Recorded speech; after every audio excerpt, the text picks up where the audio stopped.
गरीब मेहंदी वाली। जब सरला काम से घर लौटी तो उसकी सास कमला रो रही थी। क्या हुआ माँ जी, आप रो क्यों रही हो? रो नहीं तो और क्या करूं बहू। डॉक्टर ने महेश के लिए पूरे 5,000 की दवाई लिखी है। इतना पैसा कहाँ से आएगा? कहीं से भी आए माँ जी, इनका इलाज तो कराना ही पड़ेगा। अभी 6 महीने पहले ही महेश के एक पैर को लकवा मार गया था। इससे पहले महेश रिक्शा खींचकर घर को ठीक ठाक चला लेता था, मगर अब सारा बोझ अकेली सरला के कंधों पर था। वो हलवाइयों के साथ शादी ब्याह में खाना बनाने जाती थी। उससे इतनी आमदनी नहीं हो पाती थी कि वो पति का अच्छे से इलाज भी करा ले और घर का खर्च भी चला सके।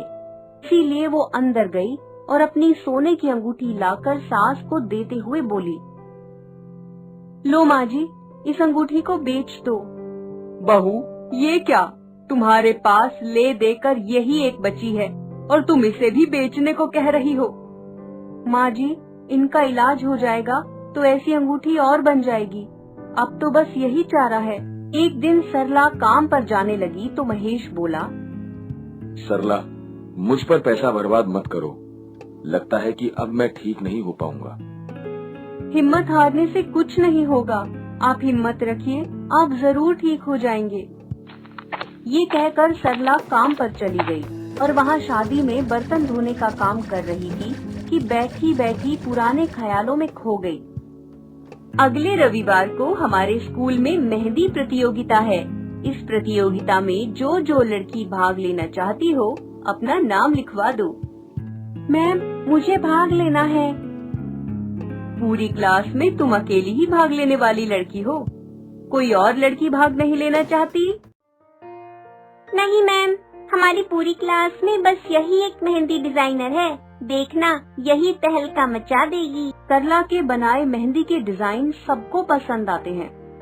अरे वाह सरला, तुमने तो सचमुच बहुत सुंदर मेहंदी रचाई है।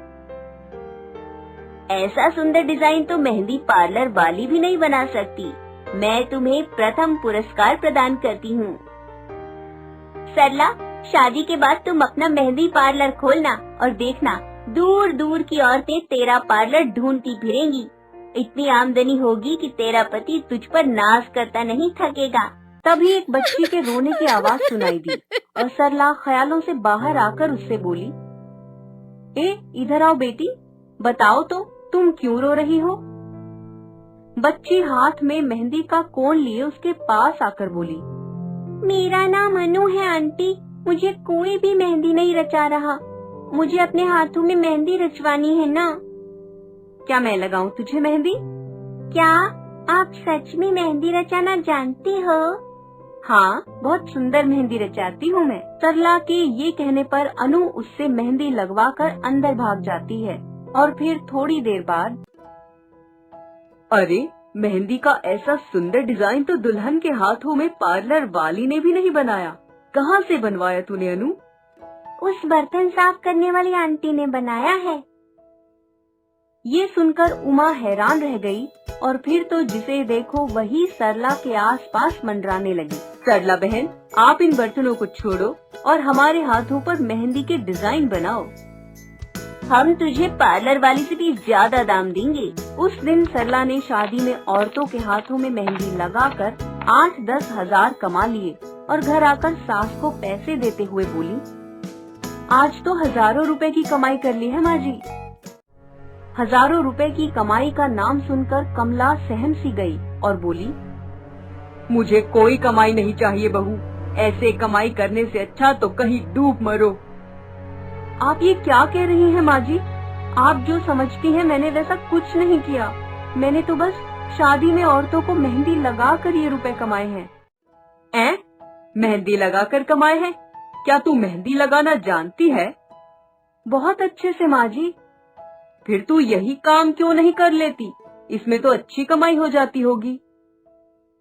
कमला ये कह ही रही थी कि तभी वहाँ उमा आ गई और बोली, सरला, मैं ब्यूटी पार्लर खोलने जा रही हूँ।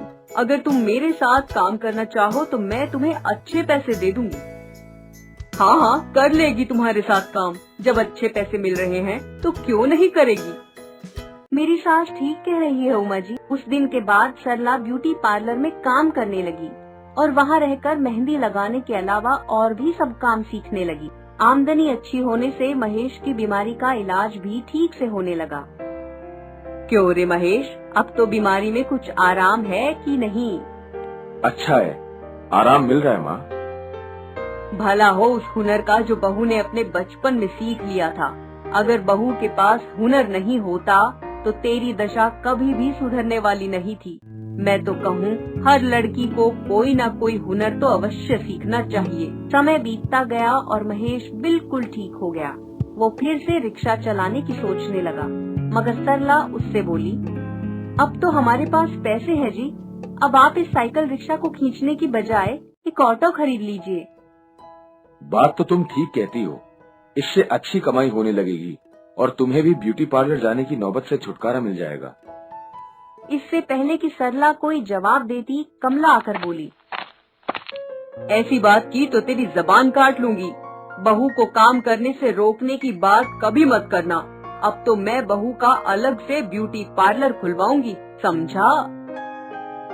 माँ जी ठीक कहती हैं, अब तो मैं सारा काम अच्छे से करना सीख गई हूँ और अपना अलग ब्यूटी पार्लर खोल सकती हूँ। ठीक है, तो फिर खोल लो, मैं कब मना करता हूँ। मेरे साथ साथ तुम भी काम करोगी तो घर और अच्छे से चलने लगेगा। उसकी बात से खुश होकर कमला बोली, अब आया लाइन पर बेटा, घर चलाने के लिए सबको काम करना चाहिए।